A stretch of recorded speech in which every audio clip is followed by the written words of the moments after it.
Mame Ndiaye Savon nag yow xam nga bu lépp jàllee man ku la naw la say mbir sax gëj naa ci wax moo tax ma yaakaar ne li ma dégg xanaa waxoo loolu. Mame Ndiaye Savon yow nga am jëkkër di sëy am doom barki démb yaa ngi koy anniversaire al doom joo xam ne man na jigéen macha allah ku ne ko jëkkër a ngi mu ne la dooma ngi nga nekk jigéen sob la tuut to taxaw di naw maanaam sulu jàmbur nga taxaw di ko yéem man biñ ma envoyé vidéo bi man dama tiit donte yow Choco saaga na la saaga na ay jigéen da ngay profité ci naqaram pour am bànneex mais yaa ngi juum parce que bokku leen réputation yaag Choco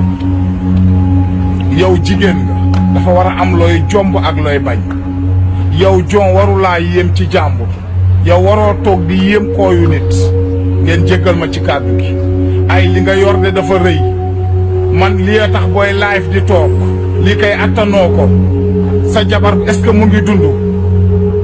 léegi tey mu commencé doxee bant dama am lu ma métti dama rus éviter yenn kàddu yi